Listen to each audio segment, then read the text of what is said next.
അല്ല അപ്പോഴും ഞാൻ ചോദിക്കുന്ന ചോദ്യം നിങ്ങൾക്ക് അത് ക്ലിയർ ആകാത്തത് പോലെ നിങ്ങൾ അഭിനയിക്കുകയാണെന്ന് എനിക്കറിയില്ല. അതായത് ഞാൻ ചോദിക്കുന്നത് നിലവിൽ സുധിച്ചേട്ടൻ മരിച്ച ദിവസം സുധിച്ചേട്ടന്റെ ആ ഫംഗ്ഷൻ കവർ ചെയ്യാൻ വന്നവരാണല്ലോ ആ മാധ്യമങ്ങൾ. ആ മാധ്യമങ്ങൾ എനിക്ക് തോന്നുന്നു ഏകദേശം ഒരു 10-50ഓളം പേർ വന്നിരുന്നല്ലേ? 50ഒന്നുമില്ല, ഞങ്ങളുടെ ചാനലിൽ നിന്നും വന്നിട്ടുണ്ട്.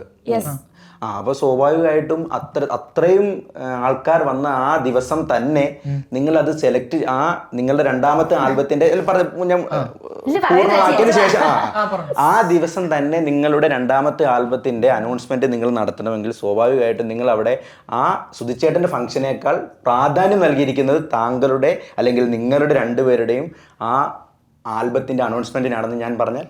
ഞാനൊരു കാര്യം പറയട്ടെ, രാവിലെ കല്ലറയിൽ പോയി, അവിടെയാണല്ലോ സുധിച്ചേട്ടന്റെ ഭൗതിക ശരീരം, അവിടെ ചെന്ന് പ്രാർത്ഥിച്ചു, അവിടെ വെച്ച് അനൗൺസ്മെന്റ് ചെയ്തു. ഇല്ലല്ലോ. ഹിന്ദു മതത്തിൽ നിന്നും ക്രിസ്ത്യാനിറ്റിയിലേക്ക് വന്നായിരുന്നല്ലേ? ഇല്ല, വന്നിട്ടില്ല. ആള് ഹിന്ദു തന്നെയാണ്. ജനിച്ചതും ഹിന്ദുവിലാണ്, അടക്കിയത് മാത്രം ക്രിസ്ത്യൻ രീതിയിലാണ്. പക്ഷെ ആള് ഹിന്ദു തന്നെയാണ്.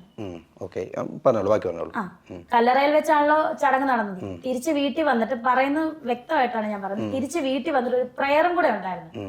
അതും കൂടെ കഴിഞ്ഞ് അത് അവിടെ തീർന്നു. അതായത് ആ ചടങ്ങ് തീർന്നു. പിന്നെ അപ്പോഴാണ് പ്രൊഡ്യൂസർ വിളിച്ചു പറഞ്ഞത് നമ്മുടെ ആൽബം ഇന്ന് റിലീസ് ആവുകയാണ്, പുതിയ വർക്ക് റിലീസ് ആവുകയാണ്, നിങ്ങളത് പറയണം എന്ന് പറഞ്ഞാൽ ഞങ്ങൾക്ക് പറയാതിരിക്കാൻ. കാരണം അത് വൾഗറല്ലോ, അത് പറയുന്നത് വൾഗറല്ലോ. സന്തോഷമാണ്, സന്തോഷിക്കേണ്ട ദിവസമാണോ അത്?